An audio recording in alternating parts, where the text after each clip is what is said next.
দুইটা। আল্লাহ তাআলা পবিত্র কোরআনুল কারীমের মধ্যে বলেন,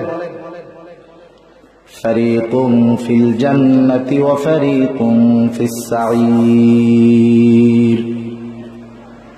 আল্লাহ রাব্বুল আলামিন বলেন, কিয়ামতের দিন মানুষ দুইটা দলে ভাগ হয়ে যাবে। একটা দল হবে জান্নাতি, আর একটা দল হবে জাহান্নামী। যদিও জাহান্নামীদের মধ্যে একটা দল থাকবে, তারা তাদের বদআমলের কারণে ক্ষণস্থায়ী জাহান্নামে যাবে, কিন্তু ঈমানের কারণে আবার তারা পুনরায় জান্নাতে ফিরে আসবে। এরপরে মূলত দুইটা দলেই মানুষ বিভক্ত হবে। একটা দল চিরস্থায়ী জান্নাতি, আর একটা দল হলো চিরস্থায়ী জাহান্নামী। আবার এই দুনিয়ার মধ্যে মানুষ মূলত দুইটা দলে বিভক্ত। সে দুনিয়ার রাজনীতিতে আওয়ামী লীগ করুক, বিএনপি করুক, জাতীয় পার্টি করুক, জাসদ বাসদ করুক, অন্যান্য যত দল করুক না কেন, হোক না সে হানাফি মাযহাবের অনুসারী, হোক না শাফেঈ, হোক না মালিকি, হোক না হাম্বলি, হোক না আহলে হাদিস, হোক না গায়রে মুকাল্লিদ, মূলত মানুষ দুই দলে বিভক্ত। আল্লাহ তাআলা জানায়া দেন, দুনিয়ার একটা দল হলো শয়তানের দল, আর একটা দল হলো আল্লাহ তাআলার দল। আল্লাহ রাব্বুল আলামিন বলেন, একটা দল হলো শয়তানের দল, আর একটা দল হলো আল্লাহর দল। শয়তানের দলের লোক কারা? সহজ উত্তর কথা হলো, যারা আল্লাহকে ভুলে গিয়েছে। আল্লাহকে ভুলে গেছে মানে আল্লাহর আদেশ নিষেধ গুলো ভুলে গিয়েছে। আর তাদের ভুলে যাওয়ার মূল কারণ হলো শয়তানের ফাঁদে পা দিয়ে তারা আল্লাহর নিষেধ আদেশ নিষেধ অমান্য করে শয়তানের অনুসরণ তারা করা শুরু করেছে। ওই মানুষগুলাই হলো মূলত শয়তানের দল। আল্লাহ রাব্বুল আলামিন পবিত্র কোরআনুল কারীমের মধ্যে বলেন, ইস্তাহওয়াযা আলাইহিমুশ শাইতানু ফাআনসাহুম যিকরাল্লাহ উলাইকা হিজবুশ শাইতান আলা ইন্না হিজবাশ শাইতানি হুমুল খাসিরুন। আল্লাহ রাব্বুল আলামিন শয়তানের অনুসরণ যারা, ইস্তাহওয়াযা আলাইহিমুশ শাইতান, শয়তান ওই মানুষগুলোর উপরে প্রভাব বিস্তার করেছে এমন ভাবে যে শয়তান তাদেরকে আল্লাহ থেকে ভুলায় রাখছে, আল্লাহকে ভুলায় দিয়েছে। ওই মানুষগুলাকে শয়তান দুনিয়ার দিকে এমন ভাবে ধাবিত করে দিয়েছে, ওই মানুষগুলা কখনো চিন্তা করে না কোনটা হালাল আর কোনটা হারাম, কোনটা আল্লাহর আদেশ কোনটা আল্লাহর নিষেধ, সে চিন্তা করে না। সে বরং শয়তানের নির্দেশনা অনুযায়ী সব কিছু করে। এক কথায় আল্লাহ যেটা আদেশ করেছেন সেটা করে না, যেটা নিষেধ করেছে সেটা থেকে সে বিরত থাকে না। এই ধরনের আচরণগুলা যেই মানুষগুলোর মধ্যে দেখা যায়, ওই মানুষগুলাই হলো মূলত দুনিয়ায় শয়তানের দলের লোক। আর শয়তানের দলের লোকের ব্যাপারে আল্লাহ তাআলা বলেন, আলা ইন্না হিজবাশ শাইতানি হুমুল খাসিরুন। শয়তানের দলের লোকরাই হলো ক্ষতিগ্রস্ত, আর আল্লাহর ভাষায় যা ক্ষতিগ্রস্ত তাদের ঠিকানা হয়ে যাবে জাহান্নাম। তাহলে দুনিয়ায় যারা শয়তানের দলের লোক, পরকালে তারা হবে জাহান্নামের বাসিন্দা, ঠিক কিনা?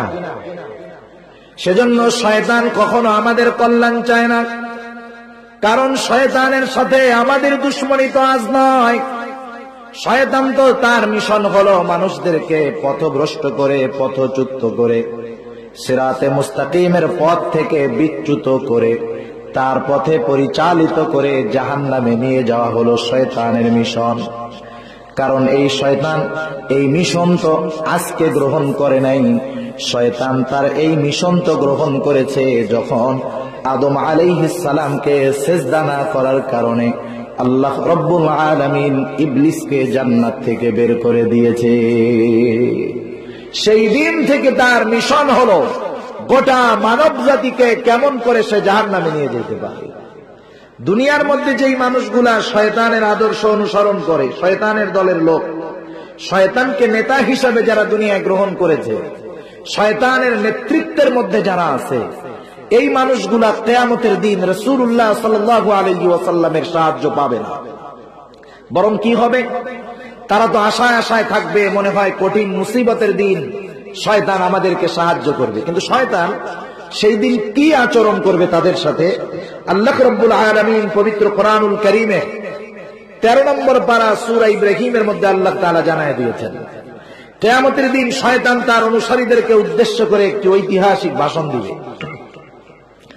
আল্লাহ তাআলা সেই ভাষণের কথা কোরআনুল কারীমের মধ্যে বলেন, আল্লাহ বলেন, وقال الشيطان لما قضي الأمر إن الله وعدكم وعد الحق ووعدتكم فأخلفتكم وما كان لي عليكم من سلطان إلا أن دعوتكم فاستجبتم لي فلا تلوموني ولوموا أنفسكم ما أنا بمصرخكم وما أنتم بمصرخي إني كفرت بما أشركتموني من قبل إن الظالمين لهم عذاب أليم الله رب العالمين বলেন,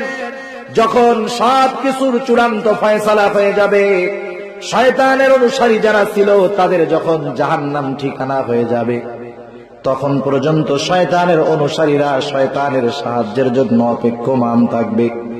হঠাৎ তারা দেখতে পারবে ওই যে দূরে দেখা যায় শয়তান, এবার তারা শয়তানের দিকে ছুটতে থাকবে। দুনিয়ার শুরু থেকে নিয়ে কিয়ামত পর্যন্ত যত মানুষ শয়তানের অনুসরণকারী ছিল সবাই এবার একত্রে শয়তানের দিকে ছুটবে, শয়তানও ছুটতে থাকবে। কিছু দূর যাওয়ার পর শয়তান তাদের দিকে ঘুরে দাঁড়াবে, ফিরে দাঁড়াবে, সব মানুষেরাও দাঁড়ায় যাবে। তারা চিন্তা করবে, এই বুঝি শয়তান আমাদেরকে কোনো সান্ত্বনার বাণী শোনাবে।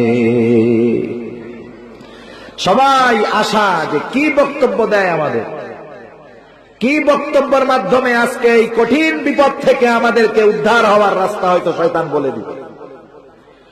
শয়তান যে ঐতিহাসিক ভাষণ দিবে আল্লাহ তাআলা জানায় দিয়েছেন। শয়তান তার বক্তব্যের শুরুতেই বলবে, ইন্নাল্লাহা ওয়া'আদাকুম ওয়া'দাল হক।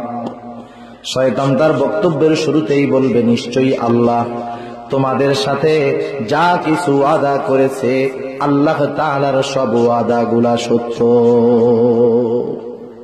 আল্লাহ তাআলা কি ওয়াদা করছে আমাদের সাথে জানেন আপনারা? কি ওয়াদা করছে? ওয়াদা তো কোরআনুল কারীমে অনেক আছে। মূল কি বিষয়টা?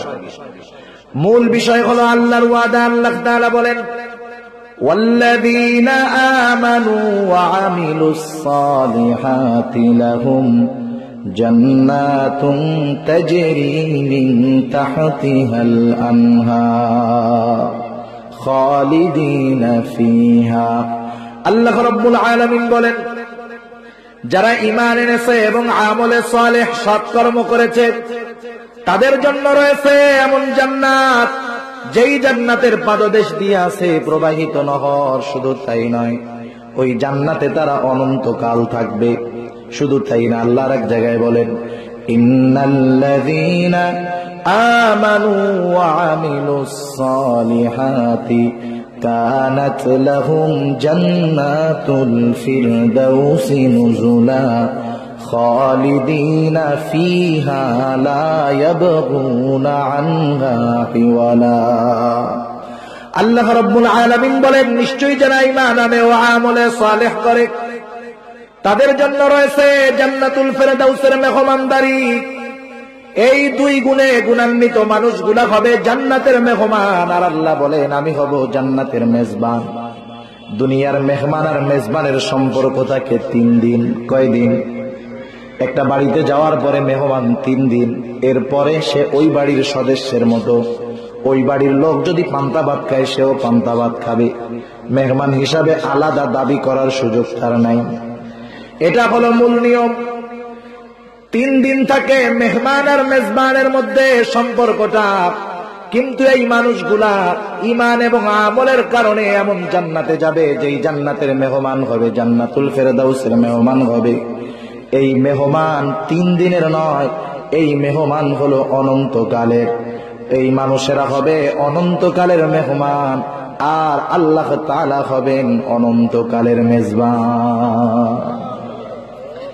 তাহলে আল্লাহ তাআলার ওয়াদা হলো ঈমান আনো, নেক আমল করো, জান্নাতি। ঠিক কিনা বলেন? আল্লাহ রাব্বুল আলামিন আরেক জায়গায় বলেন, ওয়াল্লাযীনা কাফারু ওয়া কাযযাবু বিআয়াতিনা উলাইকা আসহাবুল জাহিম। আর যারা কুফরি করবে, আল্লাহর নিদর্শন সমূহকে অস্বীকার করবে, তারা হবে জাহান্নামের বাসিন্দা, তাদের আবাসস্থল হবে জাহান্নাম। আল্লাহ রাব্বুল আলামিন মূলত এই ওয়াদাই দিয়েছে, ও দুনিয়ার মানুষ, ঈমান আনো, নেক আমল করো, নাজাত পাবা, জান্নাতে চলে যাইবা। ঈমান নাই, কুফরি করো, আমার নিদর্শন সমূহ অস্বীকার করো, ঠিকানা হবে জাহান্নাম।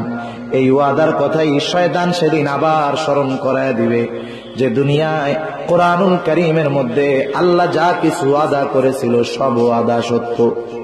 শয়তানও তো তার অনুসারীদের সাথে অনেক প্রকার ওয়াদা করে, শয়তানও তার অনুসারীদের সাথে ওয়াদা করে। যেমন বোঝানোর জন্য বলি, অনেক সময় যুবক মানুষ 20-22 বছর বয়স, তাকে যদি আপনি দাড়ি রাখতে বলেন, অনেক সময় যুবকেরা বলে, কি বলেন হুজুর, এখন দাড়ি রাখবো কেন? এখন এলাকার ছেলে পেলে আমাকে ভাই বলে ডাকে, দাড়ি যদি রাখি 6 মাস পর থেকে ভাই বলবে না, চাচা বলা শুরু করবে, ঠিক না? আর কিছুদিন পরে রাখবো, তখন যৌবনকালটা শেষ হোক, বয়সটা 40 বছর হোক না। আবার যুক্তিও দেয়, কি দেয় যুক্তি জানেন না? কয় হুজুর কি বলেন, আল্লাহ রাসূলুল্লাহ সাল্লাল্লাহু আলাইহি ওয়াসাল্লাম এমন আখলাকওয়ালা মানুষ হওয়ার পরেও 40 বছরের আগে নবুয়তি দেয়নি, আমি 40 বছরের আগে দাড়ি রাখি কেন, ওর পরে রাখবো। এই সুন্দর কথা বলছে না? এই যে সুন্দর কথাটা, প্রতিটা কথা আগে অন্তরে আসে, এরপরে জবানে আসে। আগে কোথায় আসে? অন্তরে আসে। এই সুন্দর কথাটা তো আল্লাহর পক্ষ থেকে আসে না, শিখায় দিছে কে? জোরে বলেন, কে শিখায় দিয়েছে? এইরকম নামাজের কথা বলে, দুনিয়ার ব্যস্ততায় নামাজ পড়ে না।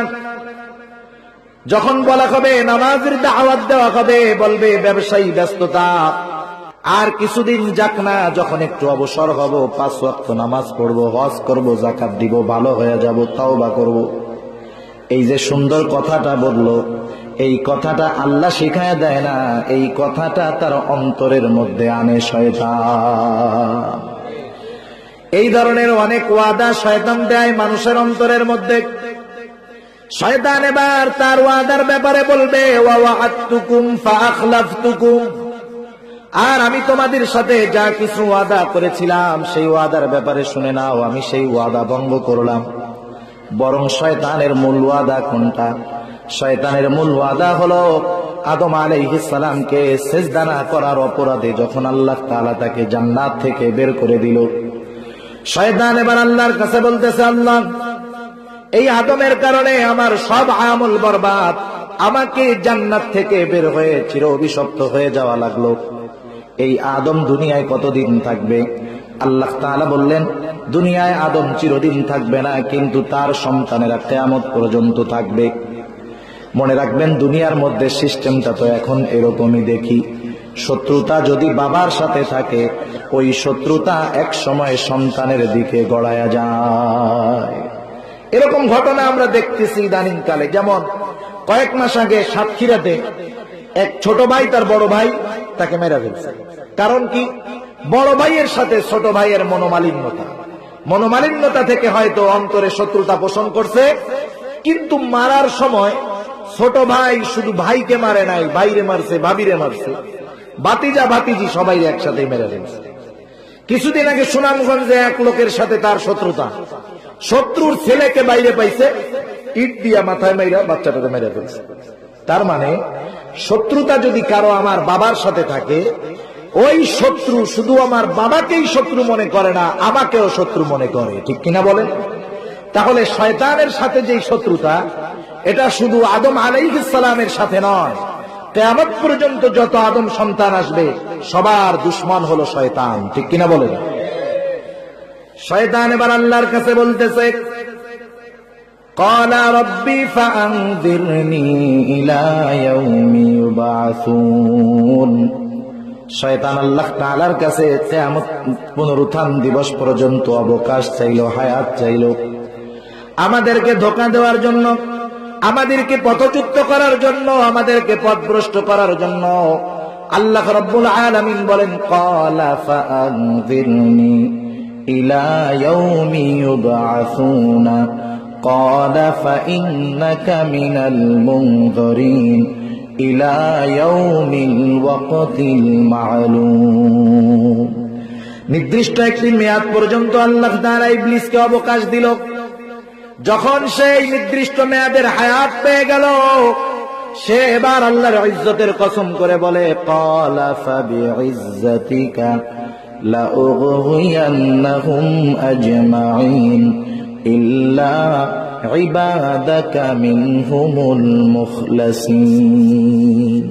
শয়তান আল্লাহর ইজ্জতের কসম করে বলে, আল্লাহ আপনার ইজ্জতের কসম, সব মানুষগুলাকে আমি পথচ্যুত করে ফেলবো, পথভ্রষ্ট করে ফেলবো, তবে আপনার একনিষ্ঠ বান্দাগুলা ছাড়া, যারা আপনার একনিষ্ঠ বান্দা, যাদের ঈমান আমল ঠিক আছে, এই মানুষগুলা ছাড়া যত মানুষ আছে সবগুলাকে আমি জাহান্নামী বানায়া ফেলবো।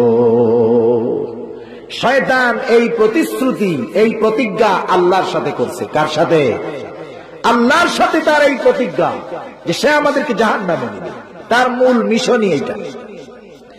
সেজন্য শয়তান বলবে, আমি তোমাদের সাথে যা ওয়াদা করেছি সেটা ভঙ্গ করলাম। শুধু তাই নয়, ওয়ামা কানা লিয়া আলাইকুম মিন সুলতান ইল্লা আন দাআউতুকুম ফাস্তাজাবতুম লি। শয়তান সেই দিন তার অনুসারীদেরকে বলবে, তোমাদের উপরে তো আমার কোনো ক্ষমতা ছিল না, তোমাদের উপরে আমার কোনো অধিকার ছিল না। শয়তানের আমাদের উপরে কল্যাণ অকল্যাণের ন্যূনতম কোনো সম্পর্ক শয়তানের নাই। আমাদের ন্যূনতম কল্যাণ শয়তান করতে পারে না, ন্যূনতম অকল্যাণ শয়তান করতে পারে না, বরং সব কল্যাণ অকল্যাণ আমাদেরকে দেয় কে? আর জোরে বলেন, কে দেয়? আল্লাহ তাআলা দেন। এটা কিন্তু ঈমান। কারণ ঈমানের যে 6টি ভিত্তি আছে, এর একটি হলো ওয়াল কদরি খাইরিহি ওয়া শাররিহি মিনাল্লাহি তাআলা। গোটা জিন্দেগীর যে ভালো মন্দ তথা তাকদীরের যে কল্যাণ অকল্যাণ কার তরফ থেকে আসে? আল্লাহর তরফ থেকে আসে। আল্লাহ তাআলার পূর্ণ অধিকার আমাদের উপরে কেন? কারণ আমাদের স্রষ্টাকে, জোরে বলেন তো, আমাদের রিজিক দাতাকে, আমাদের রবকে। তাহলে যিনি আমাদের খালেক, যিনি আমাদের রিজিক দেন, যিনি আমাদের রব, তার পরিপূর্ণ হক, তার পরিপূর্ণ অধিকার আমাদের উপর। শয়তানের কোনো অধিকার আমাদের উপরে নাই। শয়তান সেই কথাই বলবে, ওমা কানা লিয়া আলাইকুম মিন সুলতান, তোমাদের উপরে আমার কোনো আধিপত্য ছিল না, ক্ষমতা ছিল না, তবে একটা জিনিস, ইল্লা আন দাআউতুকুম ফাস্তাজাবতুম লি, আমি শুধু তোমাদেরকে আমার দিকে ডাকতাম আর তোমরা আমার ডাকে সাড়া দিয়ে আমার দিকে ছুটে আসতাম। যেমন 15 বছরের একটা ছেলে, একটা ছেলের বয়স মনে করেন 15 বছর। কত বছর? 15 বছরের ছেলে মোটামুটি সব ভালো মন্দ সবকিছু বোঝে কি বোঝে না? ও এটা বোঝে যে আমার পড়ালেখার সব খরচ আমার বাবা দেয়, আমার চিকিৎসার খরচ, স্কুলের খরচ, যা প্রয়োজন সব আমার বাবা দেয়। একদিন বিকাল বেলায় আসরের নামাজের পরে ওই ছেলের বাবা ছেলেটাকে বলতেছে যে, শোনো বাবা, প্রতিদিন তুমি তো স্কুল মাঠে খেলতে যাও বিকাল বেলায়, কিন্তু আজকে একটু তোমার আমার সাথে কাজ করতে হবে।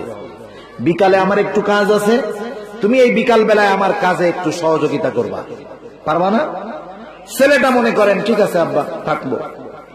সে যখন ঘরের ভিতরে বাবার সাথে কাজ করা শুরু করছে, রাস্তা দিয়ে তার বন্ধু ব্যাট, বল আর স্ট্যাম্প নিয়ে যাইতেছে। যাওয়ার সময় জোরে ডাক দিছে, ঘরের ছেলেটার নাম মনে করেন আব্দুল করিম। ডাক দিছে, ও আব্দুল করিম, সময় চলে গেল, আমি কিন্তু ব্যাট বল নিয়ে মাঠে যাইতেছি। আপনাদের কি মনে হয় এই ডাকের আওয়াজটা যখন বাবার সাথে থাকা ছেলেটার কানের মধ্যে যাবে যে তার বন্ধু ব্যাট, বল, স্টাম্প নিয়ে মাঠে চলে যাচ্ছে আর সে বসে বসে বাবার সাথে কাজ করতেছে, ওর অন্তরের মধ্যে আগুন ধরে যাবে, ঠিক কিনা বলে? ও বাবার কাছে মাপ টাপ চাইয়া দৌড় দিয়ে মাঠে ফুটবল ক্রিকেট খেলতে চলে যাবে।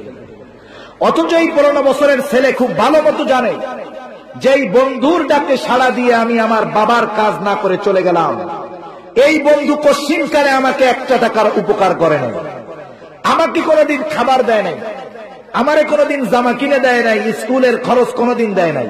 অথচ ওই বন্ধুর ডাক তাকে তার বাবার থেকে বিচ্ছিন্ন করে নিয়ে চলে গেছে। ঠিক কিনা বলেন? এই বিষয়টা এমনই, এইরকম। আমরা সবাই জানি আমাদের রিজিক দাতা আল্লাহ, আমাদের স্রষ্টা আল্লাহ, আমাদের প্রতিপালক আল্লাহ। কিন্তু এই আল্লাহ যখন মুয়াজ্জিনের মাধ্যমে আমাদেরকে দৈনন্দিন 5 বার তার দিকে ডাকে, আমরা 5 বার ডাক দেওয়ার পরে কেউ হয়তো 1 বার, কেউ 2 বার, কেউ 3 বার, কেউ হয়তো সপ্তাহে 1 বার, কেউ হয়তো গোটা জিন্দেগির মধ্যে 1 বারও আল্লাহর ডাকে সাড়া দেয় না। কিন্তু যেই শয়তান তার উপরে তাকে রিজিক দেয় নাই, তাকে সৃষ্টি করে নাই, তাকে কোনো কল্যাণ অকল্যাণের কোনো কিছু যার সাথে সম্পর্ক নাই, ওই শয়তান যখন তাকে শুধু 1 বার ডাক দেয়, সে সব কিছু ফেলে শয়তানের ডাকে সাড়া দিয়ে আল্লাহর অবাধ্যতায় লিপ্ত হয়ে যায়। এই নাফরমানি যারা করে, ওই মানুষগুলাও যদি ওই দলে সেই দিন থাকে, তাদেরকেও তো এই কথাই বলবে, তোমাদের উপরে আমার কোনো অধিকার ছিল না, ক্ষমতা ছিল না, শুধু তোমাদেরকে আমি ডাক দিয়েছি, আমার ডাকে সাড়া দিয়ে তোমরা চলে এসেছো। ছোটবেলায় আমরা বইয়ের মধ্যে পড়েছি হ্যামেলিনের বাঁশিওয়ালার গল্প। অনেকে হয়তো যারা অনেক আগে স্কুলে পড়েছেন তারা পড়ে থাকতে পারেন। হ্যামেলিনের বাঁশিওয়ালা যখন বাঁশির সুর দিয়ে টান দিয়েছে, বাঁশির সুরে মোহাচ্ছন্ন হয়ে শহরের সব ছোট ছোট ছেলেমেয়েরা তার সাথে চলে গেছে, পাহাড়ের আড়াল হয়েছে, ছেলে পেলেগুলা ওই যে গেছে আর ফিরে আসে নাই। এটা তো একটা গল্প। শয়তানও ওই রকম মানুষদেরকে তার মিষ্টি সুরের দ্বারা, মিষ্টি কথার দ্বারা আহ্বান করে, আর মানুষগুলা আল্লাহ প্রদত্ত এত নেয়ামতের কথা বলে শয়তানের ডাকে সাড়া দিয়ে শয়তানের সব কাজগুলা দুনিয়ায় ঘটাইতে থাকে। শয়তানের পরে বলবে, শোনো, আমার আহ্বানে তোমরা সাড়া দিয়ে আসছো, এর চাইতে বেশি কিছু নয়। আজকে যে তোমাদের এই অবস্থা, তোমরা যে আজকে জাহান্নামী হলা, এর কারণে তোমরা আমাকে গালি দিও না, আমাকে তিরস্কার করো না, আমাকে ভৎসনা করো না। ফালা তালুমুনি ওয়ালুমু আনফুসাকুম, আমাকে তিরস্কার ভৎসনা গালি না দিয়ে তোমাদের এই কারণ হওয়ার পেছনে তোমরাই দায়ী, সুতরাং তোমরা নিজেরাই নিজেদেরকে গালি দেওয়ার তিরস্কার করো। আর শুনে রাখো, মা আনা বিমুসরিখিকুম ওয়া মা আনতুম বিমুসরিখিয়া, আজকের এই কঠিন দিন না আমি নিজের জন্য কিছু করতে পারবো না, তোমাদের জন্য কিছু করতে পারবো, কিছুই করা আজকের দিনে সম্ভব নয়। শুনে নাও, ইন্নী কাফারতু বিমা আশরাকতুমুনি মিন ক্বাবল, ইতিপূর্বে তোমরা আমার সাথে যা কিছু শিরিক করেছো সব আমি অস্বীকার করলাম। শয়তান তাদের থেকে মুক্ত হয়ে গেল, শয়তান তাদের থেকে আলাদা হয়ে গেল, বিচ্ছিন্ন হয়ে গেল। অথচ এই শয়তানের অনুসরণ করে দুনিয়ার মধ্যে তারা কত রঙিন স্বপ্নই না দেখছে, কত কিছুই না করবে। আল্লাহ তাআলা জানায় দিলেন যে এই শয়তানের দলের লোক তোমরা হইলা, এই শয়তান কঠিন বিপদের দিন তোমাদের সাথে কি আচরণ করবে আল্লাহ জানায় দিল।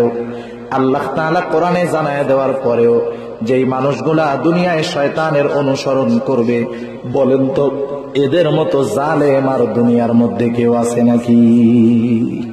এদের মতো জালেম আর কেউ আছে? এদের মতো জালেম আর কেউ নাই।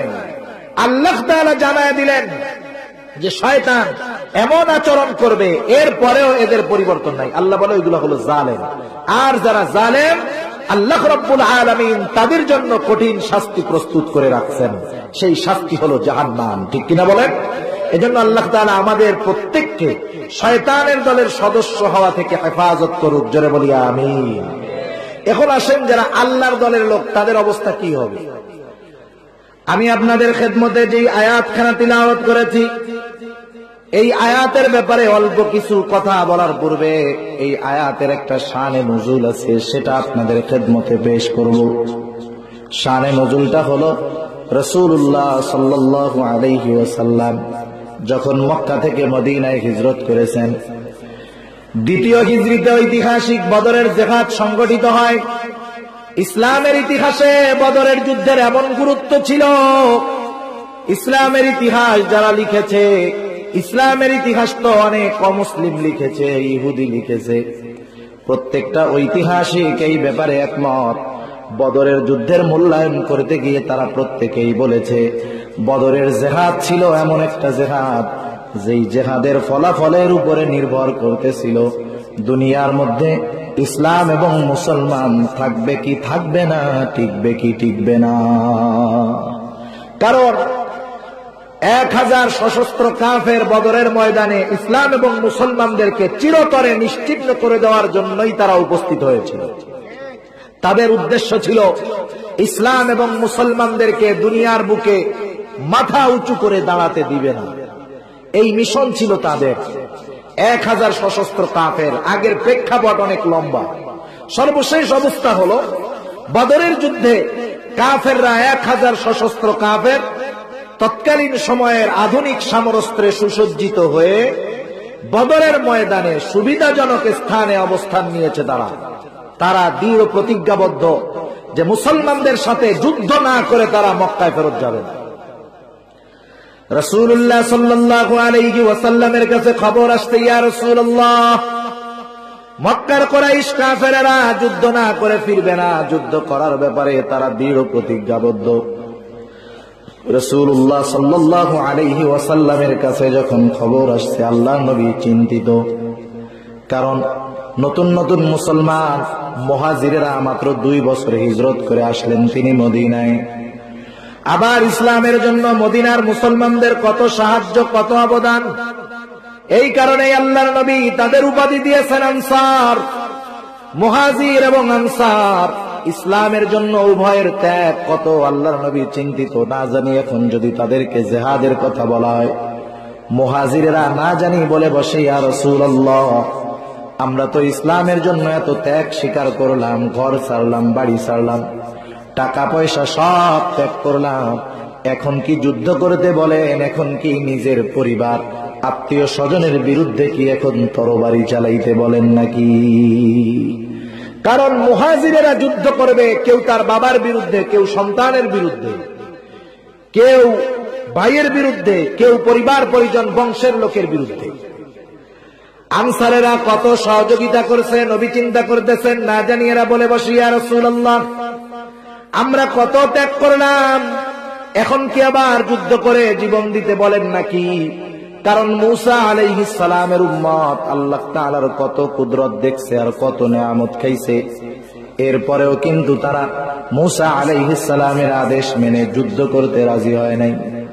আল্লাহ তাআলা তার প্রত্যক্ষ কত ক্ষমতা তারা প্রত্যক্ষদর্শী হিসাবে দেখছে, কত নিয়ামত আল্লাহ তাআলা তাদেরকে দিয়েছেন।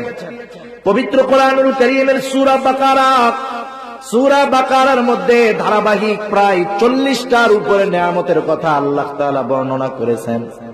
প্রত্যেকটা নিয়ামত আল্লাহ তাআলা বনি ইসরাইলদেরকে দিয়েছে, এরপরেও এরা তাদের নবীদের কত কথা শুনে নাই, শুনতে চায় নাই।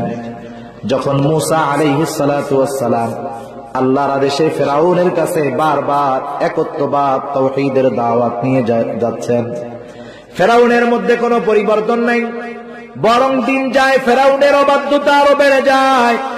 আল্লাহ রাব্বুল আলামিন পয়গম্বর মুসা আলাইহিস সালামকে আদেশ করলেন, ও পয়গম্বর, আপনি বনি ইসরাইলদেরকে নিয়ে মিশর ছেড়ে চলে যান। কোন পথে যাবেন, কোন দিক দিয়ে যাবেন, আল্লাহ রাব্বুল আলামিন যাওয়ার পথ নির্দেশিকাও আল্লাহ তাআলা বলে দিলেন। কোন দিকে যাবে, কোন পথে যাবে, নিজেদের মন মতো না, পথ বাতায় দিয়েছে কে? আল্লাহ তাআলা পথ বাতায় দিয়েছে। কোন পথে যাবে, কোন দিক দিয়ে যাবে, আল্লাহ তাআলা পথ বলে দিয়েছে। রাতের আধারে মুসা আলাইহিস সালাম তার উম্মতদেরকে নিয়ে রওনা হয়ে গেলেন। চলতে চলতে সাগরের পাড়ে পৌঁছায় গেছেন রাতের শেষ প্রহর। অপর দিক দিয়া ফেরাউনের কাছে খবর চলে গেছে, ও ফেরাউন, তোমার দুশমন মুসা কিন্তু বনি ইসরাইলদেরকে নিয়ে চলে গেল। তাফসীরের মধ্যে আসছে 6 লক্ষ সশস্ত্র সৈন্যবাহিনী নিয়ে ফেরাউন ধাওয়া শুরু করছে পেছনে। আজকে ফেরাউনের উদ্দেশ্য হলো বনি ইসরাইলদেরকে সমূলে ধ্বংস করে দেওয়া হবে। বনি ইসরাইলেরা তো সাগরের পাড়ে পৌঁছায় গেছে, দিনের আলোর অপেক্ষা করতেছে কখন দিনের আলো ফুটবে আর সাগর পাড়ি দিয়ে অপর প্রান্তে যাবে, জালেম ফেরাউনের এলাকা ছেড়ে নিরাপদ এলাকায় পৌঁছায়া যাবে। অপেক্ষা করতে করতে একটা সময়ে দিনের আলো ফুটে উঠছে, রাতের আধার কেটে গেছে। অপর দিক দিয়া ফেরাউন তার বাহিনী নিয়ে তাদের নিকটবর্তী হয়ে গেল। সকালবেলায় দিনের আলো, মূসা আলাইহিস সালামের উম্মত দেখতেছে, ওই যে দেখা যায় দূরে ফেরাউন তার বাহিনী নিয়ে তাদের দিকে ধেয়ে আসতেছে। সামনে সমুদ্র, পার হওয়ার কোনো কিছু নাই, আর পেছন দিকে ফেরাউন 6 লক্ষ সৈন্য নিয়ে, সশস্ত্র সৈন্য নিয়ে তাদের দিকে ধাইয়া আসতেছে। ওই অবস্থায় যারা ছিল মূলত ওরাই বুঝে যে ওই সময়ের চিন্তাটা কত বেশি, ঠিক কিনা বলেন? আল্লাহ রাব্বুল আলামিন সেই অবস্থার কথা কোরআনুল কারীমের মধ্যে বলেন। আল্লাহ বলেন, ফালাম্মা তারাআল জামআনি ক্বালা আসহাবু মূসা ইন্না লামুদরাকুন। আল্লাহ রাব্বুল আলামিন বলেন, দুই পক্ষ যখন কাছাকাছি হয়ে গেল, একদল অপর দলকে দেখতে পাইতেছে, এমত অবস্থায় মূসা আলাইহিস সালামের সাথী যারা, এরা বলতেছে ইন্না লামুদরাকুন। দুইটা তাকিদ যোগ করে বলতেছে, ধরা তো পড়েই গেছি, কোনো সন্দেহ নেই, এখনো তো ধরা পড়ে নাই। তবে কেন বলল? বলার কারণ হলো, মনে করেন আপনার একজন বন্ধু, মূসা আলাইহিস সালামের সাথীরা বলতেছে ধরা পড়েই গেছি, ধরা তো এখনো পড়ে নাই। কেন? মনে করেন আপনাদের বাজারে একজন তার বাবার সহায় সম্পদ বিক্রয় করে 1 কোটি টাকা ব্যয় করে একটা দোকান দিছে, আর দোকানের মধ্যে সে মাল দিয়ে ভর্তি করছে, গোডাউন, সব টাকা ওই জায়গায় তার। নসিব খারাপ, রাতের বেলায় আগুন লেগে গেছে, কারেন্টে শর্ট সার্কিট করে যে কোনো ভাবে মনে করেন আগুন লাগছে। আগুন লাগার পরে ঘরও ছাই, মাল জিনিসও ছাই। পরের দিন সকাল বেলায় যদি তার কাছে গিয়া কোন বন্ধু জিজ্ঞাসা করে, দোস্ত তুমি কেমন আছো, লোকটা কি বলবে জানেন? কইস না আমি মইরাই গেছি। কি বলবে? মইরাই গেছি। ও কি মারা গেছে নাকি?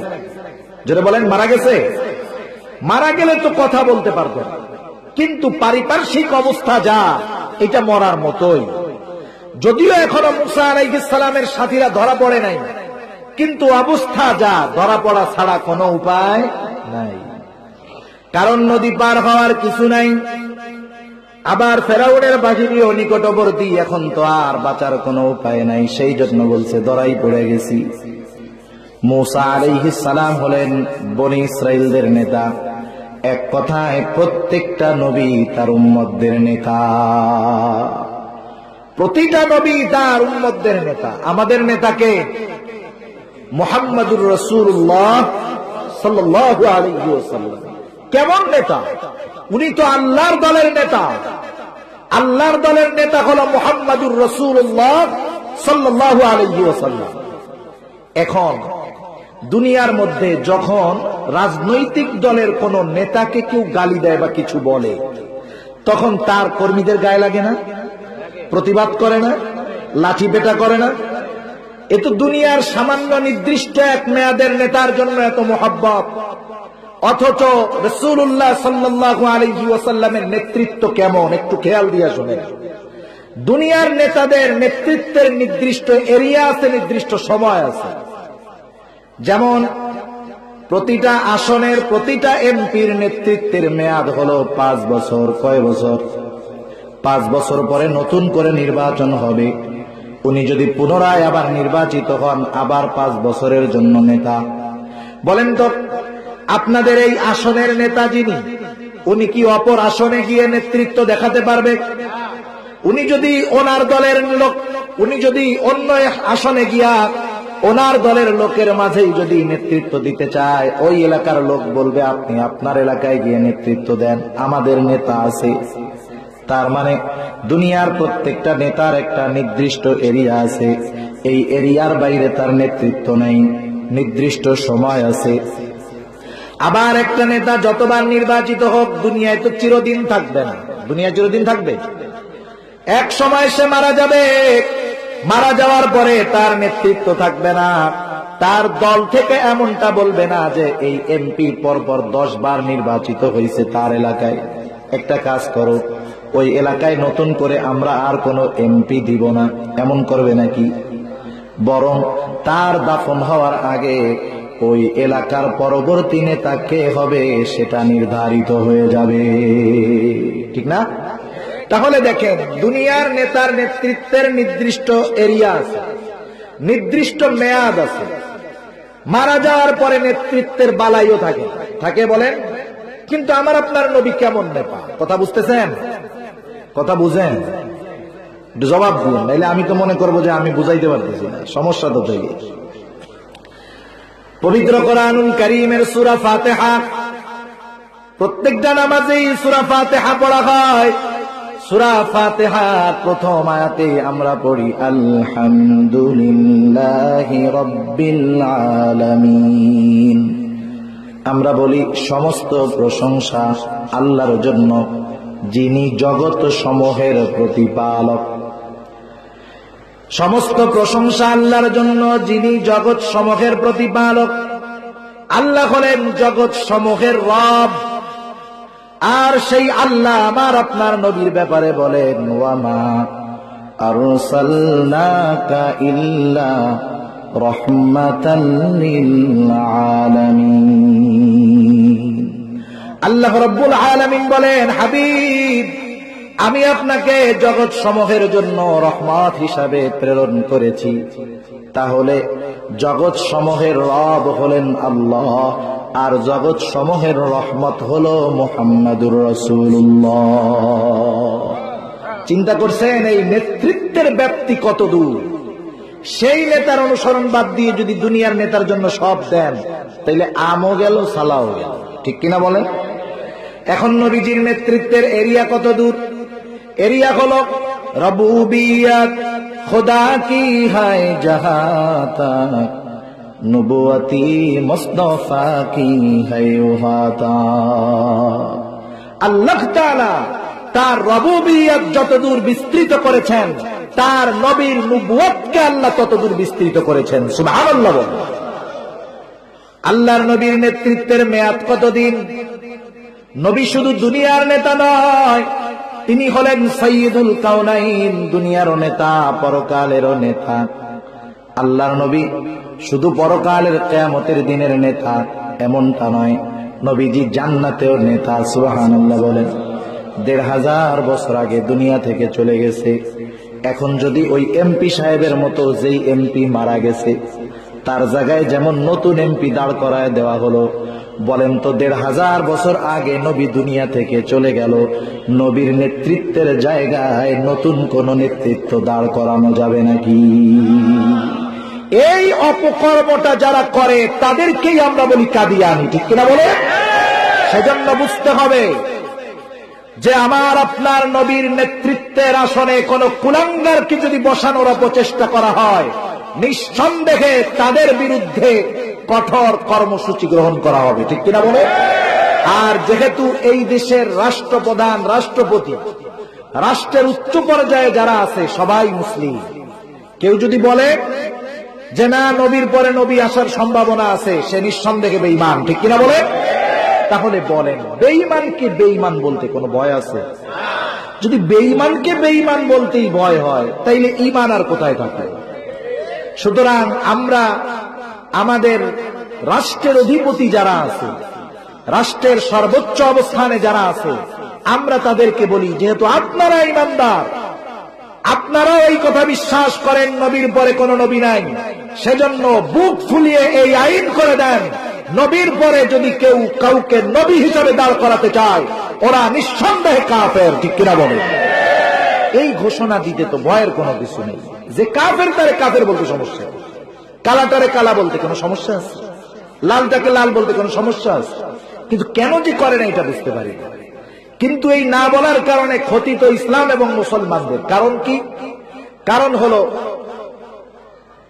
প্রত্যেকটা দেশে মানুষ হিসাবে মানবাধিকার সবার আছে, সে হিন্দু হোক, বৌদ্ধ হোক, খ্রিস্টান হোক, যে ধর্মের হোক, অসুবিধা নাই করে। কিন্তু একজন মানুষ যদি অমুসলিমের মতো কাজ করে মুসলিম পরিচয় নিজেকে পেশ করে, এটা সহ্য করার মতো না, ঠিক কিনা বলেন?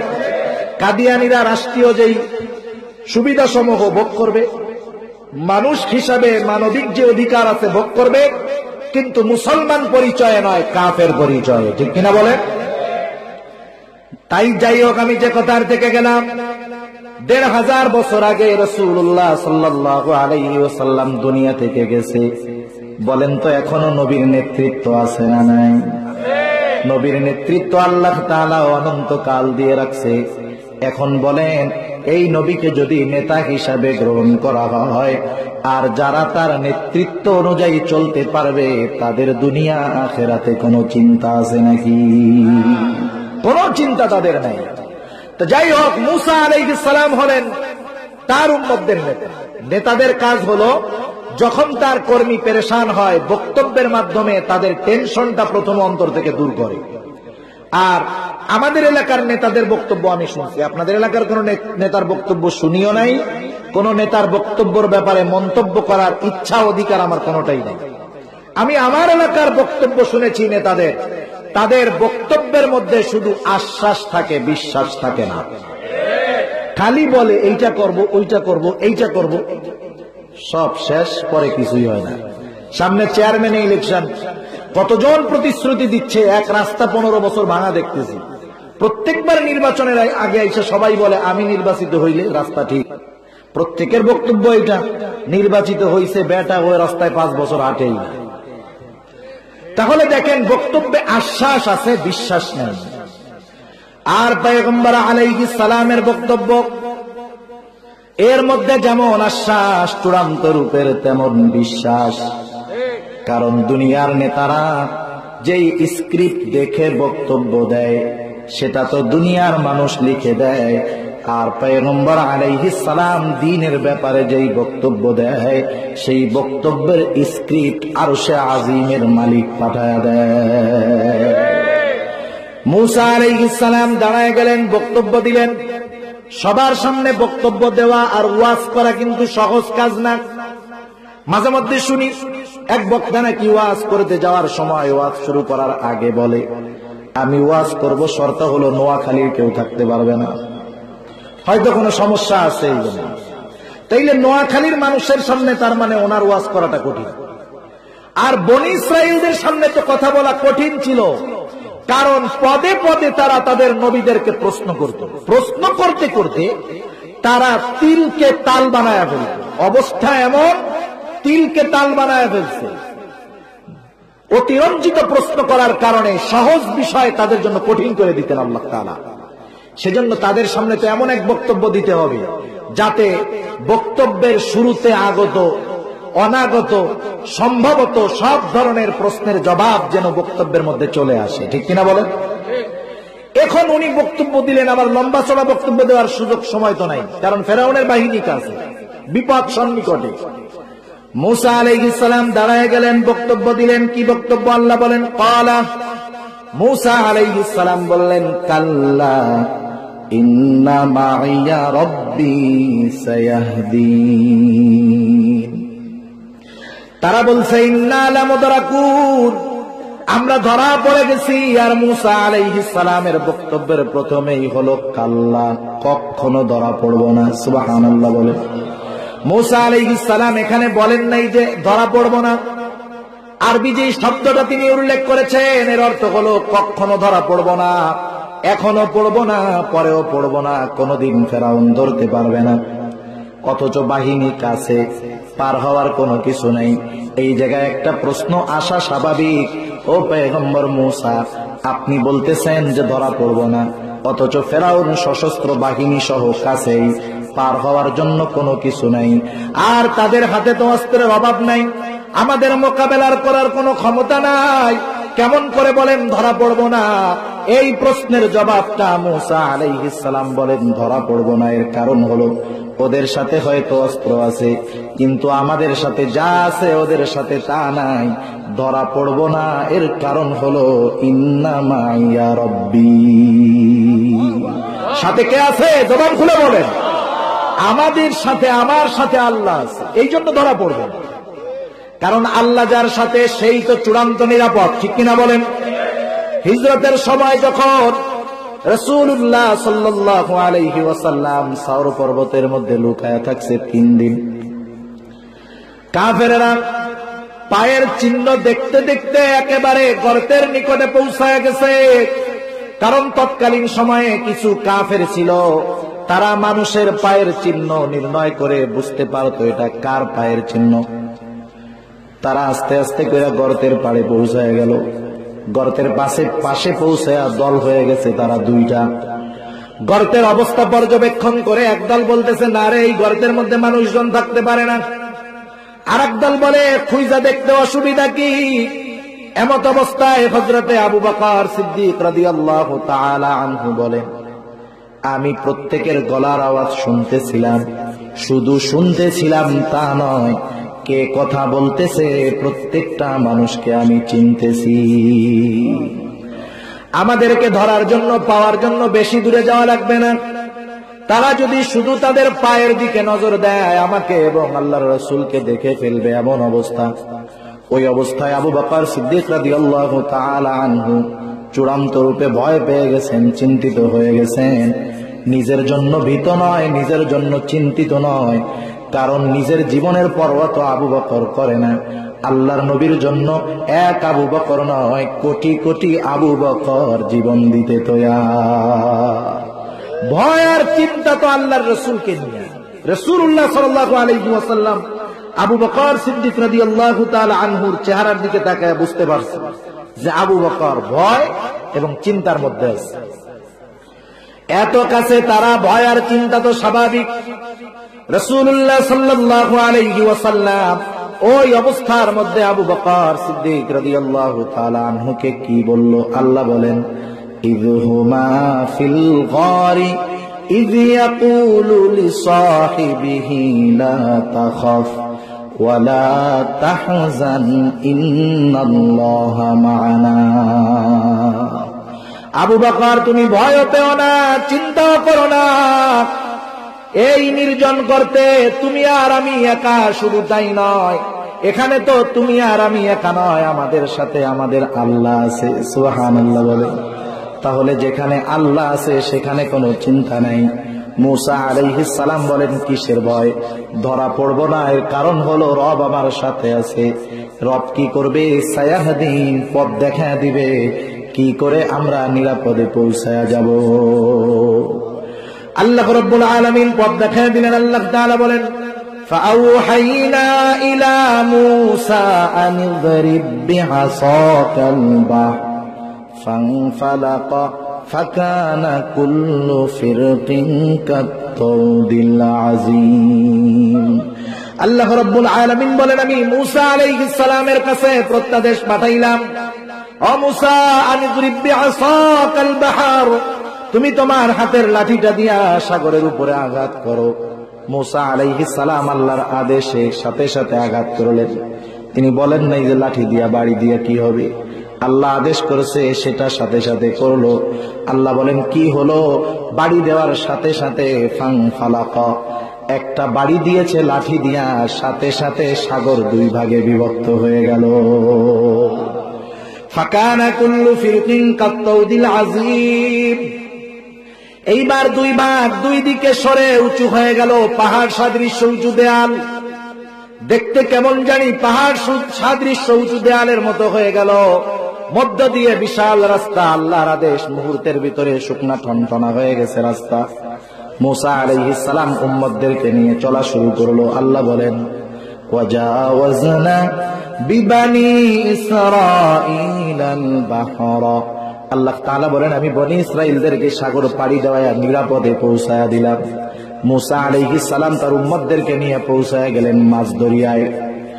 মাছ পথে পৌঁছায় গেল। আল্লাহ বলেন, ওয়াজলাফনা সাম্মাল আখিরিন। এইবার যে দ্বিতীয় দল ফেরাউনের বাহিনী সাগরের পাড়ে আইসা দেখে বিশাল বড় একটা রাস্তা। ফেরাউন খুব ভালো মতো জানে এই রাস্তা, এটা আমার জন্য নয়, এই রাস্তা আমার জন্য নিরাপদ নয়। যেই রাস্তা দিয়ে মূসা আলাইহিস সালাম এবং বনি ইসরাইলরা নিরাপদ দূরত্বে চলে গেছে, ওই রাস্তার মধ্যে পদে পদে আমার জন্য বিপদ আছে। ফেরাউন জানে। আচ্ছা, দুনিয়াতে যারা গুনাহ করে, গুনার শাস্তি বা অপরাধের শাস্তি জানার পরেই তারা করে, ঠিক না? যে ধর্ষণ করে ও জানে ধর্ষণের শাস্তি কি, যে চুরি করে সে জানে চুরির শাস্তি কি, যে ইফটিজিং করে সে জানে ইফটিজিং করার শাস্তি কি, যে খুনি সে জানে যে খুন করার শাস্তি কি, ঠিক কিনা? কিন্তু একটা মানুষ যখন অহংকার, দাম্ভিকতা, হিংসা, লোভ এই খারাপ বিষয়গুলার চাদরে আবৃত হয়ে যায়, তখন সে তার ওই অপরাধের কি শাস্তি হবে এ ব্যাপারে চিন্তা করে না, চিন্তা করে আগে কইরা নেই এরপরে যা হয় হবে, ঠিক কিনা বলেন? আগে কইরা নেই এরপরে যা হয় হবে। ফেরাউন জানে যে বিপদ, কিন্তু ফেরাউন তো চূড়ান্ত দাম্ভিকতা তার মধ্যে, অহংকার তার মধ্যে, বনি ইসরাইলদেরকে সমূলে নির্মূল করার অপনিয়ত তার মধ্যে। ক্ষতি জানার পরেও সে সহ্য করতে পারেনি, সে রাস্তার মধ্যে রওনা দিচ্ছে। তাফসীরের মধ্যে অনেক কারণ আছে। যাই হোক, আল্লাহ রাব্বুল আলামিন এরপরে বলেন, فأتبعهم فرعون بجنوده بغيا وعدوا। ফেরাউন তার সৈন্য সামন্ত সহ দাম্ভিকতার সাথে তাদের পেছনে অনুসরণ করা শুরু করে দিল। ফেরাউন তার বাহিনী নিয়ে পৌঁছাইছে মাঝ দরিয়ায়, আর মূসা আলাইহিস সালাম উম্মতদেরকে নিয়ে চলে গেছে অপর পাড়ে। নদীর মধ্যে যে আল্লাহ রাস্তা বানাইছে, এটা কি সব সময়ের রাস্তা নাকি? এটা তো বাইপাস। মূল রাস্তার কাজ যখন কমপ্লিট, তখন আর বাইপাসের কোনো দাম নাই। রাস্তা যাদের জন্য বানানো হলো, ব্যবহার শেষ, এখন আর রাস্তার দরকার আছে? এখন আর রাস্তার কোনো দরকার নাই। আল্লাহ রাব্বুল আলামিন পানিকে আদেশ করলেন, পানি তুমি আগের মতো হয়ে যাও। কারণ আল্লাহ হলেন এমন ক্ষমতাওয়ালা, আল্লাহ যখন যেটা চান শুধু বলেন হও, সাথে সাথে সেটা হয়ে যায়। আল্লাহ তাআলা বলেন, ইন্নামা আমরুহু ইযা আরাদা শাইআন আন ইয়াকুলা লাহু কুন ফায়াকুন। এবার যখন দুই দিকের পানি এইরকম উঁচায়, পানি এমনি সময় যখন প্লাবন আসে, পানির স্রোতের তোড় আসে, বাঁধ ভেঙে যায়, 1 ঘন্টার মধ্যে এলাকার পর এলাকা প্লাবিত হয়ে যায়। আর যদি সেই পানি সমুদ্রের তলদেশে মানুষ, দুই দিকের পানি একসাথে উপরে পড়ে, সমুদ্রের তল থেকে আর উপরে আসার মতো সুযোগ হবে না। পানি যখন দুই দিক দিয়ে একত্রে পড়ছে, ফেরাউনের সাথে যত সৈন্য ছিল সবগুলা এক চান্সে শেষ, আর উপরে উঠতে পারে নাই। কিন্তু ফেরাউনকে তো এক চান্সে ছাড় দেওয়া হবে না। জিবরাইল আলাইহিস সালাম আইসা ফেরাউনের ঘাড়ের মধ্যে দইরা নিচ থেকে উপরে উঠায় আনছে। এবার শুরু হয়ে গেছে চুবলি, আপ ডাউন চলতেছে। এবার ফেরাউন বুঝতে পারছে এতকাল আল্লাহ ছাড় দিয়েছে, আজকে আর আল্লাহ ছেড়ে দিবে না। কারণ দুনিয়ার প্রত্যেকটা জালেমকে আল্লাহ সাময়িক ছাড় দেয়, কিন্তু চূড়ান্ত রূপে আল্লাহ কাউকে ছেড়ে দেয় না। আল্লাহ তাআলা বলেন, ইন্না বাতশা রাব্বিকা লাশাদীদ, আপনার রবের ধরা বড় শক্ত ধরা। ফেরাউন বুঝতে পারছে আজকে আমারে কঠিন ধরা ধরছে, আজকে আর ছাড় পাওয়া যাবে না। এখন আল্লাহ তো চূড়ান্ত গুসা, কেমনে রাগটা দমানো যায়? চিন্তা করলো, আমি যদি খোদাইয়ের চাকরি ছাইড়া দিয়া ইমানদার হয়ে যাই, তাইলে মনে হয় আল্লাহ রাগ শেষ হয়ে যাবে।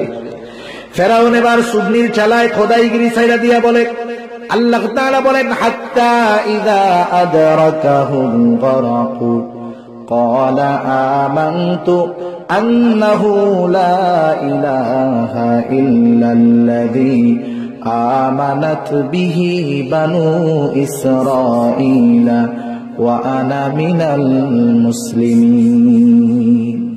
যখন চুবনি চলতেছে, হাবুডুবু খাইতেছে ফেরাউন, এবার বলতেছে, আমানতু আন্নাহু লা ইলাহা ইল্লাল্লাযী আমানাত বিহি বানু ইসরাঈল।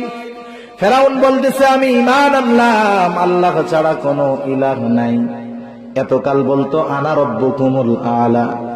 চিন্তা করেন সুবনির কি ঠেলা, আনা রব্বুকুমুল আলা তো শেষ, এখন বলতেছে আমি ঈমান আনলাম, আল্লাহ ছাড়া কোনো ইলাহ নাই। যা বনি ইসরাইলেরা যার উপরে ঈমান এনেছে। আমি তো মুসলমানদেরই একজন। ফেরাউন তার ঈমান আনার ঘোষণা দিল, কিন্তু বুঝতে হবে কোন জাতির উপরে যখন গজব চলে আসে, তখন গজব যদি পতিত হয় তখন আর ঈমান কবুল হয় না। আর যদি গজব আসার আগে ফিরে আসে, ঈমান আনে, আল্লাহ তাআলা ঈমান কবুল করে গজবকে আল্লাহ উঠায় নিয়ে যায়। যেমন ইউনূস আলাইহিস সালামের কওম চূড়ান্ত গজব আসার আগে ঈমান আনছে, আল্লাহ তাআলা গজব উঠায় নিয়েছে। ফেরাউন তো গজব আসার পরে ঈমানের ঘোষণা দিচ্ছে, এখন কি ঈমান কবুল হবে? হবে না। অনুরূপ ভাবে আমরা তাওবা করি, তাওবা কতদিন আল্লাহ কবুল করবে? রাসূলুল্লাহ সাল্লাল্লাহু আলাইহি ওয়াসাল্লাম বলেন, পশ্চিম দিক দিয়ে সূর্য উদিত হওয়ার আগ পর্যন্ত আল্লাহ তাআলা তাওবা কবুল করবে। এটা তো ইউনিভার্সাল টাইম, এই টাইমটা সবার জন্য। কিন্তু প্রতিটা মানুষের ব্যক্তিগত সময় আছে, ব্যক্তিগত সময় আছে, আমার ব্যক্তিগত সময় আছে, আমাদের ব্যক্তিগত সময় আছে। ওই সময়ের পরে তাওবা কবুল হবে না। আল্লাহর নবী বলেন, ইন্নাল্লাহা ইয়াকবালু তাওবাতাল আবদি মা লাম ইউগারগির।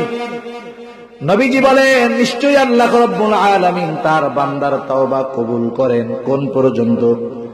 যতক্ষণ এই যে সাধারণ মৃত্যু যারা দেখছে এরা বুঝবে, মানুষ মারা যাওয়ার আগে তার গলার মধ্যে থেকে একটা আওয়াজ বের হয়, গড় গড় করে, তার মানে রূহটা একবারে যখন কণ্ঠদেশের কাছে চলে আসে, ওই সময়ের আগ পর্যন্ত আল্লাহ তাআলা তার বান্দার তাওবা কবুল করেন। কিন্তু ওর পরে আল্লাহ তাআলা আর কারো তাওবা কবুল করে না। ফেরাউনের ঈমান গ্রহণযোগ্য হবে না। আল্লাহ তাআলা বললেন, আল-আনা ওয়াকাদ আসাইতা মিন ক্বাবলু ওয়া কুনতা মিনাল মুফসিদিন। আল্লাহ রাব্বুল আলামিন বলেন, এখন ঈমান আনো, এখন তো ঈমান কবুল হবে না।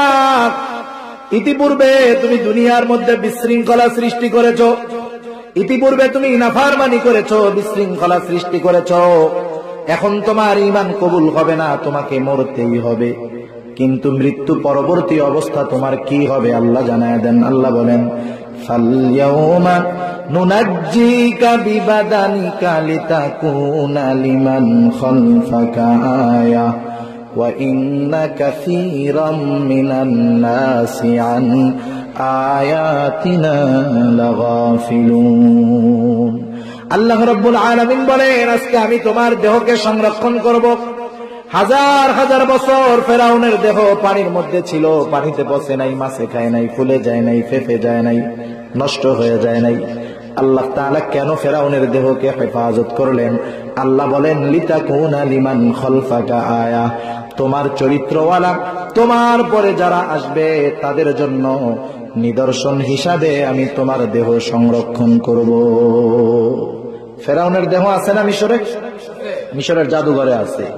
গোটা দুনিয়ার কোন শাসক মনে হয় বাদ যায় নাই, ফেরাউনের দেহটা দেখেন। আল্লাহ তাআলা এই দেহ সংরক্ষণ করছেন কি শুধু দেখার জন্য নয়, দেখার জন্য, শিক্ষা নেওয়ার জন্য। কিন্তু মানুষ দেখে, শিক্ষা নেয় না। যদি ওই দেহ দেখার পরে শিক্ষা গ্রহণ করত, গোটা দুনিয়ার সব শাসকরা ইনসাফওয়ালা হয়ে যাইত। ঠিক কিনা বলে?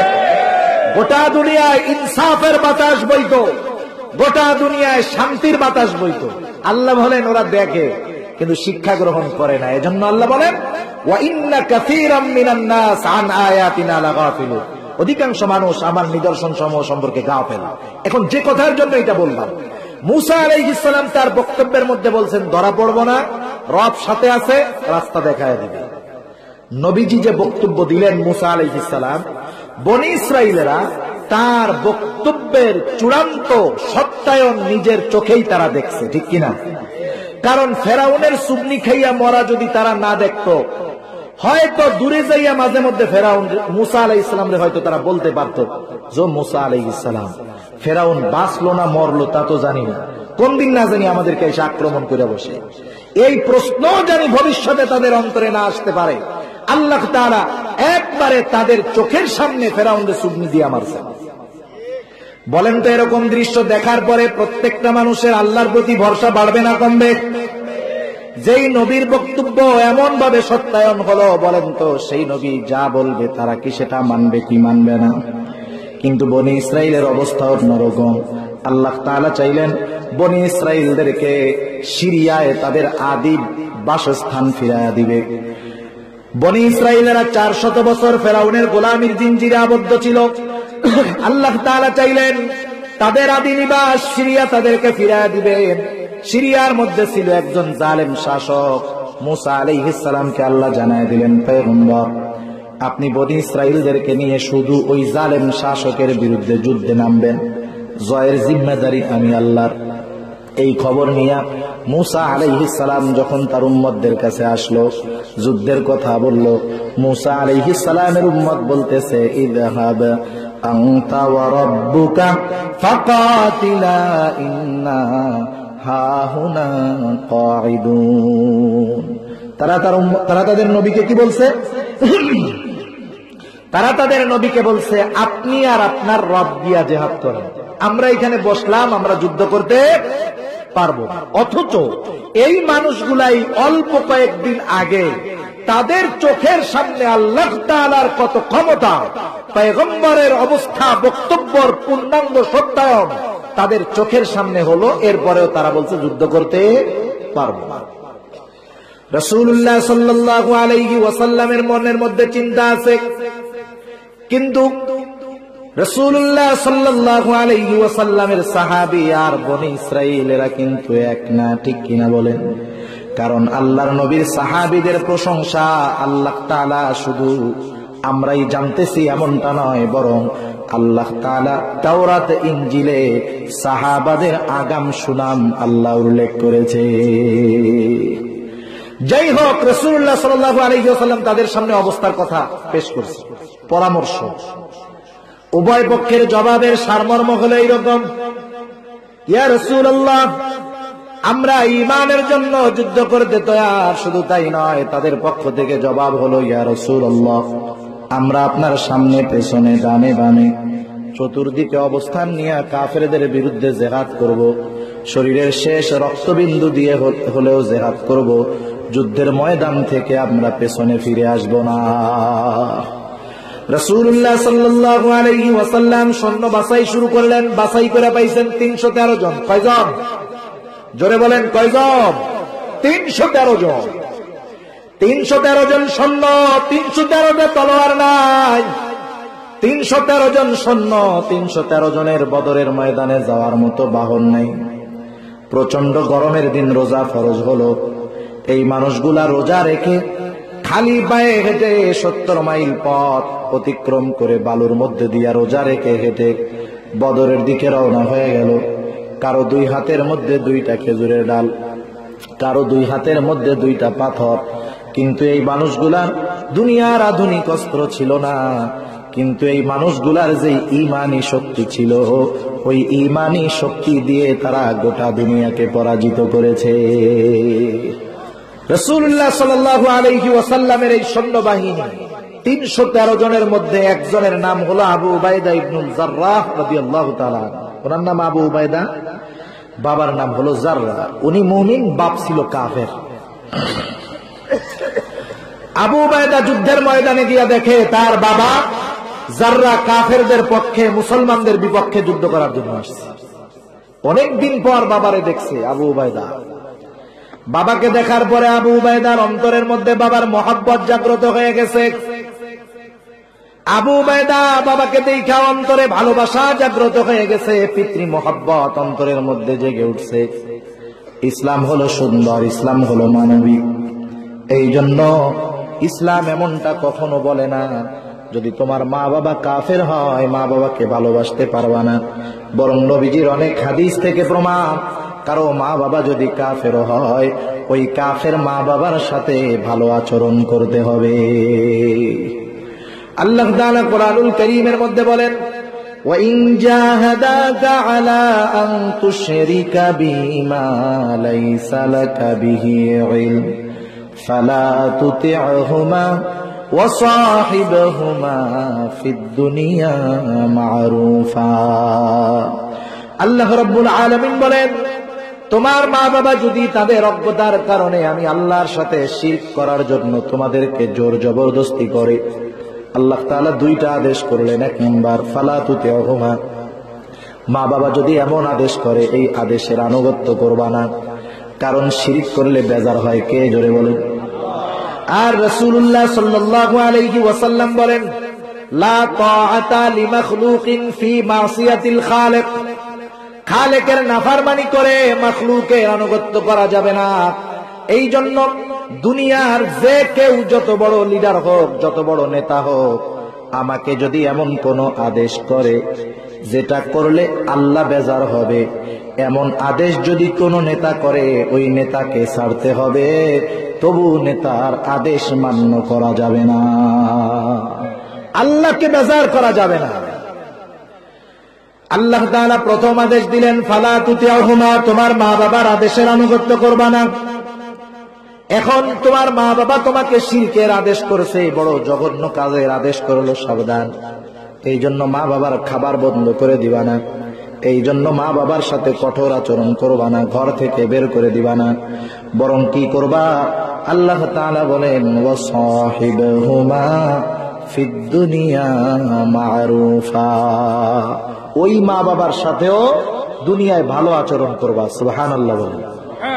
তাহলে এখান থেকে একটা বিষয় শিক্ষা নেওয়ার ব্যাপার, আমাদের দেশে অধিকাংশ ক্ষেত্রে আমাদের সন্তানেরা, আমাদের ভাইয়েরা তাদের মা বাবার সাথে খারাপ আচরণ করে, শিরকের আদেশ করছে এই জন্য করে নাকি? কেউ করে স্ত্রীর মোহাব্বত বেশি দেখাইতে গিয়া মা বাবার সাথে খারাপ আচরণ করে, কেউ টাকার জন্য করে, কেউ নেশার টাকার জন্য করে, কেউ মোটর সাইকেলের জন্য বাপরে হত্যাই করে দিবে, আছে না নাই?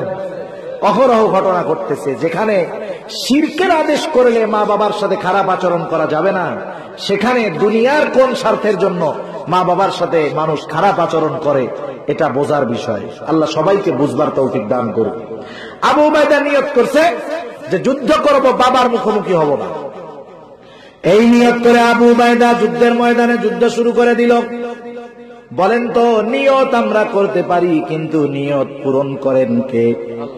নিয়ত পূরণ করার তৌফিক আল্লাহ তাআলা আমাদেরকে দেয়। আবু উবাইদা নিয়ত করে যুদ্ধের ময়দানে যুদ্ধ শুরু করে দিয়েছে। যুদ্ধের একটা পর্যায়ে হঠাৎ আবু উবাইদা তার বাবার মুখোমুখি হয়ে গেল।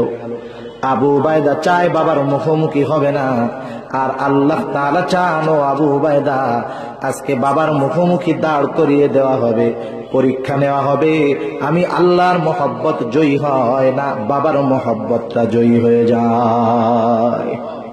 বাপ বেটা মুখোমুখি হয়ে গেছে। আবু উবাইদা বাবার দিকে তরবারি নিচে নামায় যাচ্ছে। কাফের আর মুমিনের অবস্থা কখনো এক হতে পারে না। যাররা চিন্তা করতেছে আমার সন্তান হলেও কিন্তু সে তো আমার ধর্মে নাই। এবার যাররা সন্তান আবু উবাইদার দিকে তরবারি চালায় দিল। এইবার আর আবু উবাইদার তরবারি নিচু নাই, নিচু তরবারি উঁচু হয়ে গেছে। আবু উবাইদার সাথে আবু উবাইদার বাবার লড়াই শুরু হয়ে গেল, বাপ বেটার লড়াই। বলেন তো, এই লড়াই দুনিয়ার কোন স্বার্থে লড়াই নাকি? ক্ষমতার লড়াই, টাকা পয়সার লড়াই? এ লড়াই হলো ঈমান আর কুফুরের লড়াই।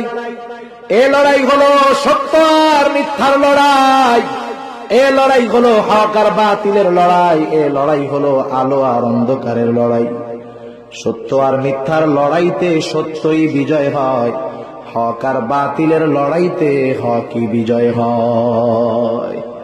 আজ অথবা কাল, আজকে হয়তো আমরা দেখতেছি যে গোটা দুনিয়ায় ইসলাম এবং মুসলমান নির্যাতিত হচ্ছে। হয়তো পরবর্তী প্রজন্ম দেখবে গোটা দুনিয়ায় ইসলামের পতাকা উঠতেছে, ঠিক কিনা বলেন? এদিন অপেক্ষার দিন, যখন মাঝে মধ্যে ঝড় উঠে না, আমাবস্যার ঝড় বলেন, কাল বৈশাখী ঝড়। সূর্য দুপুর বেলায় মাথার উপর, প্রচন্ড প্রখর রোদ, হঠাৎ করে গোটা আকাশ কালো মেঘে ছেয়ে গেছে। সন্ধ্যা না দুপুর টের পাওয়া যায়? বলেন তো, এই মেঘ সূর্যের আলোকে আড়াল করলো বিধায় সূর্যের আলোই নাই, এরকম কথা কেউ বলবে? বরং একটু পরে বাতাস আসবে, মেঘ সরে যাবে, সূর্য তার আলো আবার দুনিয়াবাসীর মধ্যে দিবে। ইসলাম ওই রকম। হয়তো ক্ষণিক আমাদের গুনার কারণে, আমাদের পাপের কারণে, আমাদের অযোগ্যতার কারণে আল্লাহ তাআলা হয়তো সাময়িক কষ্ট আমাদেরকে দিচ্ছেন, কিন্তু একটা সময় ওই মেঘের মতো সব কিছু কেটে যাবে। সূর্যের আলো যেমন দুনিয়ায় ছড়িয়ে পড়ে, ইসলামও গোটা দুনিয়ায় ছড়িয়ে পড়বে, ঠিক কিনা বলে? এ আলো রুখার মতো শক্তি কারণে বাপ বেটার মধ্যে লড়াই শুরু হয়ে গেছে। লড়াইয়ের একটা পর্যায়ে আবু উবায়দা নিজের বাবাকে নিজের হাতে দুনিয়া থেকে বিদায় করে দিল। ইমানের মহব্বত, আল্লাহর মহব্বত জয়ী হয়ে গেল। এটা সহ আরো কয়েকটা ঘটনাকে কেন্দ্র করে আল্লাহ জানায় দিলেন। আল্লাহ বলেন, লা তাজিদু কওমান ইউমিনুনা বিল্লাহি ওয়াল ইয়াউমিল আখির। আল্লাহ তাআলা বলেন, যারা আল্লাহর প্রতি এবং আখিরাতের প্রতি ঈমান এনেছে এমন সম্প্রদায়কে আপনি কখনো এমন অবস্থায় পাবেন না। কেমন অবস্থায়? আল্লাহ তাআলা বলেন, ইউআদ্দুনা মান হাদ্দাল্লাহা ওয়া রাসূলাহু। আল্লাহ তাআলা বলেন যে ওই মুমিনেরা আল্লাহ এবং তার রাসূলের দুশমনদেরকে ভালোবাসে। তার মানে আল্লাহ বলেন যারা মুমিন তারা আল্লাহ এবং রাসূলের দুশমনকে ভালোবাসে না। আল্লাহ এবং রাসূলের দুশমনকে মুমিন ভালোবাসে?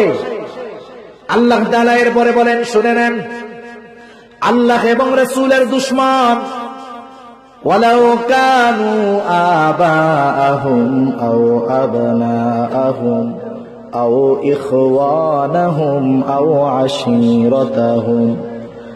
আল্লাহ তাআলা বলেন, আল্লাহ এবং রাসূলের দুশমন যদি মুমিনদের বাবাও হয়, আল্লাহ এবং রাসূলের দুশমন যদি মুমিনের সন্তানও হয়, আল্লাহ এবং রাসূলের দুশমন যদি মুমিনের ভাইও হয়, আল্লাহ এবং রাসূলের দুশমন যদি মুমিনের গোত্রের লোকও হয়, মুমিন ওই বাবা, ওই সন্তান, ওই ভাই, ওই গোত্রের লোককে আল্লাহ এবং রাসূলের দুশমন হওয়ার কারণে মুমিন তাদেরকেও ভালোবাসে না। এখন আমার বাপ যদি আল্লাহর দুশমন হয়, ভালোবাসা যাবে? জোরে বলেন, যাবে? নবীর দুশমন হইলে ভালোবাসা যাবে? আমার ছেলে যদি আল্লাহ রাসূলের দুশমন হয়, ভালোবাসা যাবে? আমার বংশের লোক ভাই যদি আল্লাহ এবং রাসূলের দুশমন হয়, ভালোবাসা যাবে? সাহাবারা বাসছে, কি করছে? আল্লাহ এবং রাসূলের দুশমন বাপ কল্লা ফেলায় দিছে। কি ফেলায় দিছে? কল্লা ফেলায় দিয়েছে। এখন প্রশ্ন হলো, দুনিয়ার মধ্যে মুমিন সব কিছুর চাইতে প্রাধান্য দেয় আল্লাহ এবং তার রাসূলকে, ঠিক কিনা বলে? সেজন্য মুমিন নিজে গালি খায় সেটা সহ্য করে, নবীকে গালি দিলে সহ্য করে না। মুমিন কোরআনের বিরুদ্ধে বললে সহ্য করে না, মুমিন আল্লাহর বিরুদ্ধে বললে সহ্য করে না, ঠিক কিনা বলে? আর সব মুমিনের সবর তো একরকম না, সব মুমিনের রক্ত তো একরকম না। আমাদের না হয় ইমানি কমজোরি আছে, কিন্তু কিছু মুমিনের পাওয়ার তো এইরকম, ওরা দুনিয়ার শাস্তির পরোয়া করে না, নবীকে যে গালি দিয়েছে তার কল্লা ফালায়া দেয়, ঠিক কিনা বলে? এখন এই মানুষগুলার তো এইরকম ইমান আছে, আমাদের নাই, তাই আমরা পারি না। আল্লাহ তাআলাও জানায় দেন সাহাবারা কেন ইমানের মহব্বতে বাবার কল্লা ফালায়া দিতে পারলো। এটা তো সব মুমিনের দ্বারা সম্ভব নয়। আল্লাহ বলেন, উলাইকা কাতাবা ফি কুলুবিহিমুল ঈমানা ওয়া আইয়াদাহুম বিরূহিম মিন। আল্লাহ তাআলা বলেন, তাদের অন্তরের মধ্যে ঈমানকে সুদৃঢ় করে দেওয়া হয়েছে। শুধু তাই নয়, তাদের হস্তদ্বয়কে বিশেষ শক্তির দ্বারা তথা রূহ দ্বারা শক্তিশালী করা হয়েছে। রূহ শব্দের ব্যাপক তাফসীর, সোজা কথা হলো বিশেষ শক্তির দ্বারা আল্লাহ তাআলা তাদের হস্তদ্বয়কে শক্তিশালী করেছে। যেহেতু তাদের অন্তরের মধ্যে ঈমান সুদৃঢ়, এই জন্য ওই মানুষগুলা আল্লাহ এবং রাসূলের দুশমনের ব্যাপারে কোনো পরোয়া করে না। আল্লাহ তাআলা মানুষগুলার জন্য দুনিয়াতেই আগাম সুসংবাদ দিয়ে দিলেন। আল্লাহ তাআলা বলেন, এই মানুষগুলার চূড়ান্ত পরিণতি কি হবে? আল্লাহ বলেন, ওয়ায়ুদখিলুহুম জান্নাতিন তাজরি মিন তাহতিহাল আনহারু খালিদিনা ফিহা।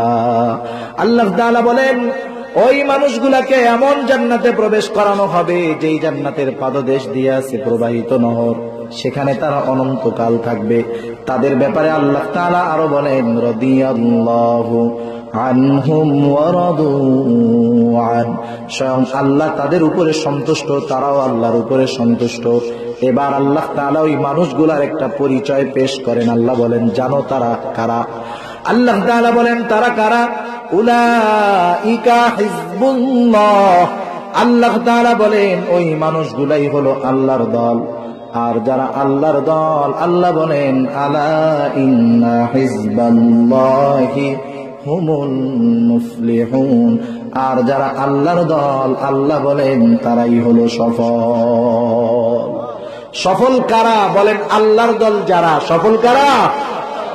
সফলতা কোথায়? 2 মিনিট। সফলতা কোথায়? টাকা পয়সা, গাড়ি বাড়ি, ক্ষমতা, ইজ্জত, সার্টিফিকেট, এর মধ্যে সফলতা নেই। আল্লাহ তাআলা বলেন সফলতা হলো ফামান যুহজিহা আনিন নারি ওয়া উদখিলাল জান্নাতা ফাকাদ ফাজ। আল্লাহ তাআলা জানায় দেন যদি আমরা জাহান্নাম থেকে বেঁচে জান্নাতে যেতে পারি, আল্লাহ বলেন তাহলে সফল। তাহলে সফল হলো তারা জান্নাতে যাবে যারা, ঠিক কিনা? সফল হলো তারা জান্নাতে যাবে যারা। বলেন তো জান্নাতের মালিক কে? আরো জোরে বলেন জান্নাতের মালিক কে? তাহলে দুনিয়ায় শয়তানের দলের লোক হয়ে আল্লাহর জান্নাতে যাওয়া যায় না।